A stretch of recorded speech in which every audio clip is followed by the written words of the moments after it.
కాంగ్రెస్ ఇటీవల ఏర్పాటు చేసిన కమిటీలో తన పేరు లేకపోవడంపై ఎమ్మెల్సీ విజయశాంతి స్పందించారు. ఎప్పుడు ఏ పదవి ఇవ్వాలో అధిష్టానానికి బాగా తెలుసన్నారు. మొన్నటి కమిటీలలో పేరు లేదంటే మరో కమిటీలో పేరుండే అవకాశం ఉందన్నారు ఆమె. సరైన సమయంలో సరైన వ్యక్తులకు పదవులు లభిస్తాయంటూ చిట్చాట్లో చెప్పుకొచ్చారు.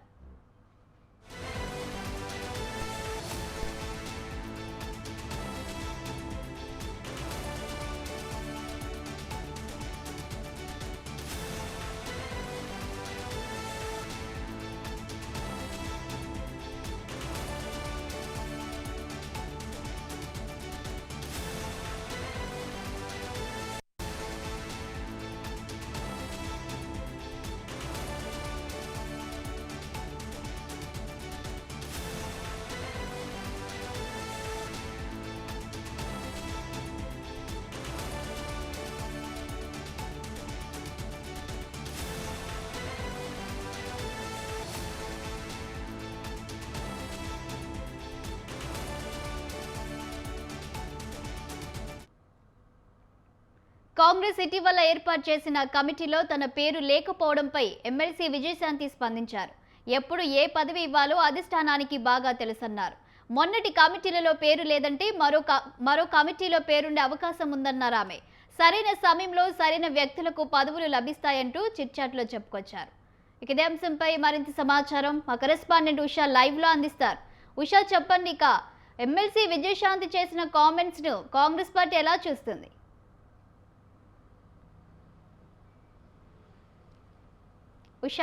మీనాక్షి నటరాజన్ పార్టీ వ్యవహారాల తెలంగాణ పార్టీ వ్యవహారాల ఇన్ఛార్జి మీనాక్షి నటరాజన్ మూడోసారి ఏదైతే నాగర్ కర్నూలు, వరంగల్, సికింద్రాబాద్ ఈ 3 జోన్లకి సంబంధించి కూడా సమీక్షిస్తున్నారు. ఈ సందర్భంగా విజయశాంతి మర్యాదపూర్వకంగా మీనాక్షి నటరాజన్ను ఓల్డ్ ఎమ్మెల్యే క్వార్టర్స్లో కలవడం జరిగింది. పార్టీకి సంబంధించి తన పదవులకు సంబంధించి చిట్చాట్ చేయడం కూడా మనం చూసుకోవచ్చు. ప్రస్తుతం అయితే ఏదైతే పిఏసీలో తన పేరు ఏదైతే పార్టీ వ్యవహారాల కమిటీ ఏదైతే ఉందో అందులో తన పేరు లేకపోవడంతో వేరే కమిటీలో తన పేరు ఉండొచ్చు అన్న కోణంలో కూడా తను చెప్పుకుంటూ పోయారు.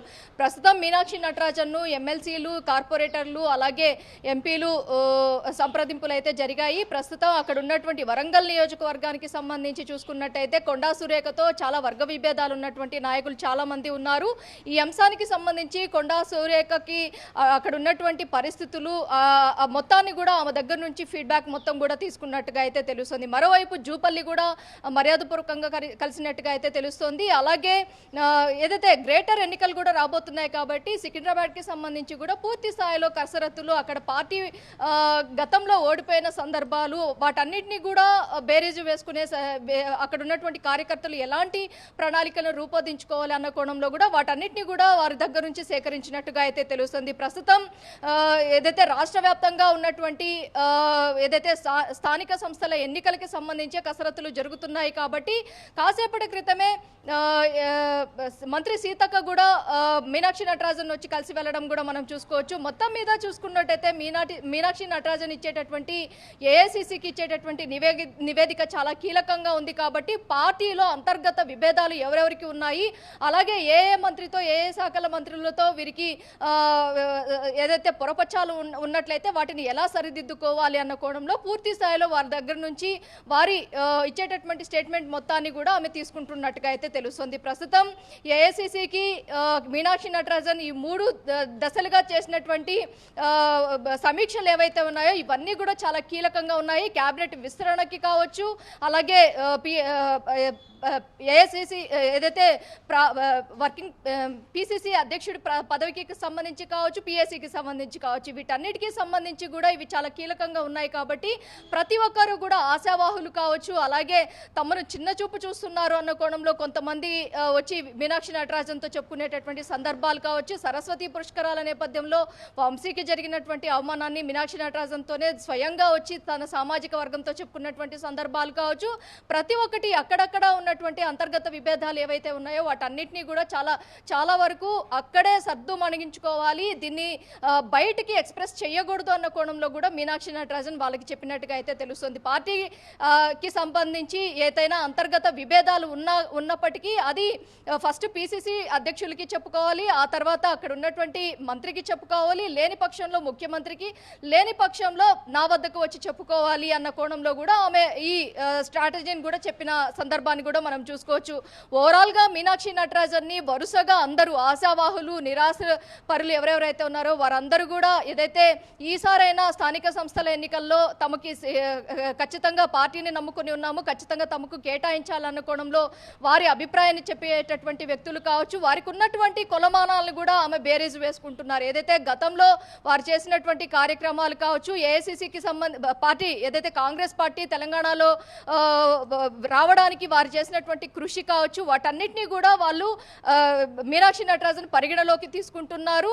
ఆ కేడర్ ఏదైతే ఒక్కొక్క నియోజకవర్గంలో 119 స్థానాల్లో నియోజకవర్గాల వారీగా కార్యకర్తలు కావచ్చు, అలాగే లోయర్ క్యాడర్ దగ్గర నుంచి ఫ్రంటర్స్ ఎవరైతే ఉన్నారో వారి దగ్గర నుంచి ప్రతి ఒక్క వింగుని కూడా చాలా వరకు కూడా క్షుణ్ణంగా అడిగి 1-to-1 వాళ్ళ దగ్గర నుంచి ఫీడ్బ్యాక్ తీసుకుంటున్నారు మీనాక్షి నటరాజన్. మరోవైపు ఎంపీలు ఉదయం నుంచి చూసుకున్నట్టయితే కార్యకర్తల దగ్గర నుంచి ఎమ్మెల్సీలు అలాగే పిఎస్సిలో నామినేట్ అయినటువంటి అభ్యర్థులు మాత్రమే మీనాక్షి నటరాజన్ని సంప్రదించారు. ప్రస్తుతం అయితే ఎంపీలతో చర్చలు జరుగుతున్నాయి.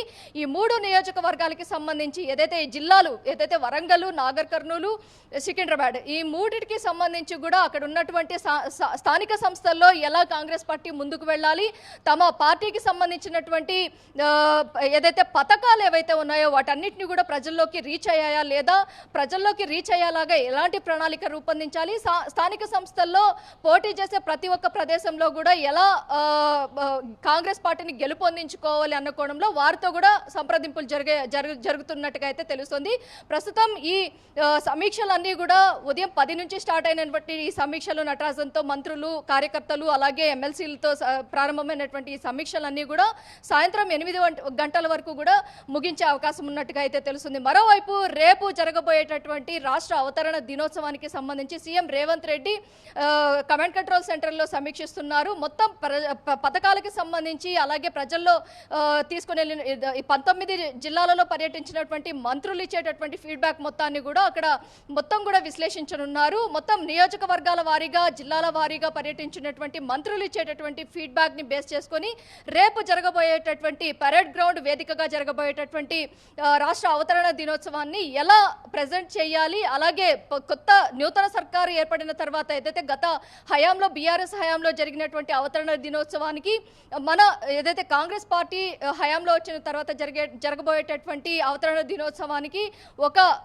ఏదైతే ఒక యాక్టివ్నెస్ తీసుకురావాలి అన్న కోణంలో కూడా చెప్పారు. మరోవైపు ఈ మొత్తం కూడా మీనాక్షి నటరాజన్ ఏఐసిసి వ్యవహారాల ఇన్ఛార్జిగా వచ్చిన తర్వాత చాలా వరకు నిరాశపరులు ఎవరైతే ఉన్నారో వారందరిలో కూడా వెంటిలేటర్ మీద ఉన్నటువంటి వ్యక్తులు ఆక్సిజన్ ఇచ్చినట్టుగా బూస్టప్ చేస్తున్నారు అన్న కోణంలో కూడా ఎవరైతే 1-to-1 మీనాక్షి నటరాజన్తో సంప్రదింపులు జరిపినటువంటి వ్యక్తులు ఎవరెవరైతే ఉన్నారో వారందరూ కూడా వారి అభిప్రాయాన్ని చెప్పుకోవడం కూడా చిట్ చాట్ రూపంలో మనం చూసుకోవచ్చు. మొత్తం మీద యాక్టివ్ పాలిటిక్స్ అలాగే కాంగ్రెస్ పార్టీని చాలా వరకు బలోపేతం చేయాలి అన్న కోణంలోనే మీనాక్షి నటరాజన్ పర్యటన కావచ్చు, అలాగే అటు ఏదైతే క్యాబినెట్ విస్తరణకి సంబంధించి కావచ్చు, అలాగే పిసిసి చీఫ్ పదవుల గురించి కావచ్చు, వీటన్నిటి గురించి కూడా మొత్తం అధిష్టానానికి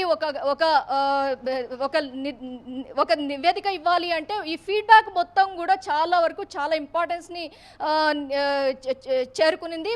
మొత్తం మీద ఈ నివేదిక చాలా ఏదైతే ఆశాపరులు ఎవరైతే ఉన్నారో, నిరాశపరులు ఎవరైతే ఉన్నారో వారందరికీ కూడా ఒక ఊరట ఇస్తుంది. స్థానిక సంస్థల ఎన్నికలలో చాలా వరకు కూడా ఆశలు పెట్టుకున్నటువంటి వ్యక్తులు ఎవరెవరైతే ఉన్నారో వారందరూ కూడా మీనాక్షి నటరాజన్ ఇచ్చినటువంటి పాజిటివ్ వైబ్స్ ఏవైతే ఉన్నాయో వాటన్నిటిని కూడా చాలా వరకు కూడా వాళ్ళు ఇంకా పార్టీని ఇంకా బలోపేతం చేయడానికి వీటన్నిటిని కూడా స్థానిక సంస్థల ఎన్నికల్లో రీచ్ అవ్వడానికి అయితే మొత్తం ముందుకు సాగడానికి పార్టీకి ఇది చాలా వరకు కూడా బూస్టప్ లాగా ఉన్నట్టుగా అయితే తెలుస్తుంది. రేపు జరగబోయేటటువంటి రాష్ట్ర అవతరణ దినోత్సవానికి సంబంధించి కూడా చాలా వరకు కూడా ఫుట్ వర్క్ జరుగుతున్నట్టుగా అయితే తెలుస్తోంది. Thank you Usha.